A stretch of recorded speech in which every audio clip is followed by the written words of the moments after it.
السلام علیکم ورحمۃ اللہ وبرکاتہ نحمده ونصلی علی رسول الکریم اما بعد فاعوذ باللہ من الشیطان الرجیم بسم اللہ الرحمن الرحیم لقد كان لكم في رسول الله أسوة حسنة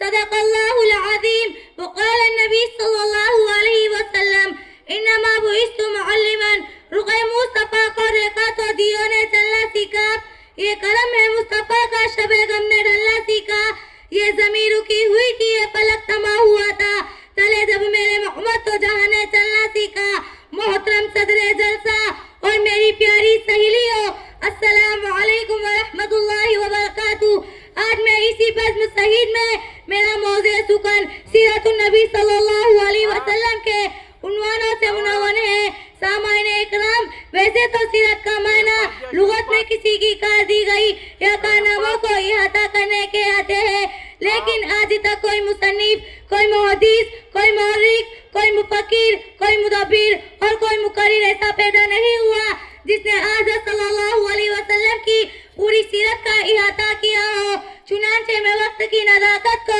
مد نظر رکھتے ہوئے سیرت کے چند پہلوں پر روشنی ڈالوں گی حاضرین گرامی میرے آقا کی صورت حسین ہے سیرت بہترین ہے صورت میں جمال ہے سیرت میں کمال ہے میرے محبوب صلی اللہ علیہ وسلم کی سیرت کا باب اتنا وسیع ہے کہ اماں صدیقہ پیغمبر کی رفیقہ ازواج میں لہیقہ امت میں شفیقہ اخلاق میں خلیقہ کائنات میں باسلیقہ شان میں عجیبہ نہایت خوش نصیبہ خدا کی حبیبہ باغ نبوت کی دلیا فرماتی ہے کان خلقہ القرآن سارا قرآن میرے مصطفیٰ صلی اللہ علیہ وسلم کی سیرت ہے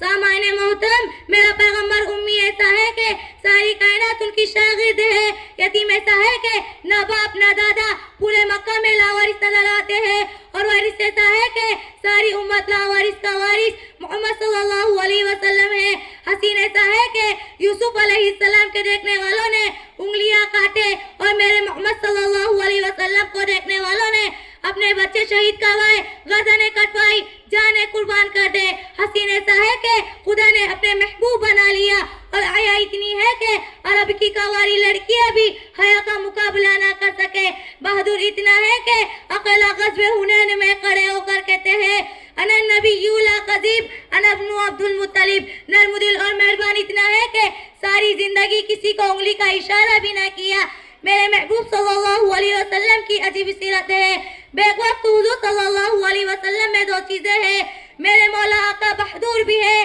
شریف بھی ہے حسین بھی ہے باحیا بھی ہے امی بھی ہے استاذ بھی ہے یتیم بھی ہے وارث بھی ہے سامعین مکرم مجھے کہنے دیجئے میرے نبی مسکرا کر دیکھے تو جنت کا منظر بن جاتا ہے غصے میں آ جائے تو قیامت کا منظر بن جاتا ہے قدم اٹھائے تو سنت بن جاتی ہے گفتگو کرے تو حدیث بن جاتی ہے عمل کرے تو شریعت بن جاتی ہے جو ان کی نکاح میں آئے مومنین کی ماں بن جاتی ہے مکہ آئے تو مکرمہ بن جاتا ہے مدینہ آئے تو منورہ بن جاتا ہے ابو بکر رضی اللہ عنہ آئے تو صدیق بن جاتا ہے عمر رضی اللہ عنہ آئے تو فاروق بن جاتا ہے علی رضی اللہ عنہ آئے تو حیدر کرار بن جاتا ہے معاویہ رضی اللہ عنہ آئے تو کاتب وحی بن جاتا ہے ابو عبیدہ رضی اللہ عنہ آئے تو امین الامت بن جاتا ہے ڈاکو اور لٹیرے آئے تو محافظ و نگہبان بن جاتا ہے ظالم و ستمگر آئے تو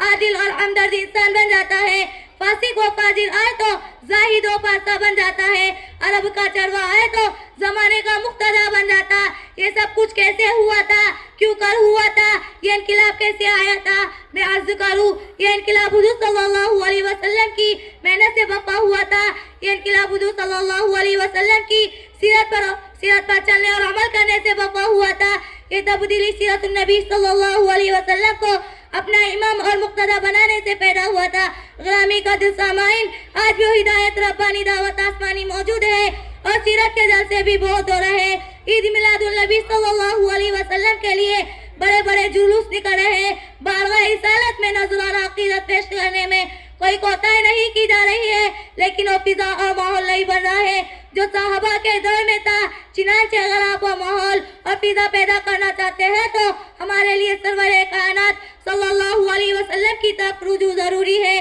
اس میں ہمارا علاج ہے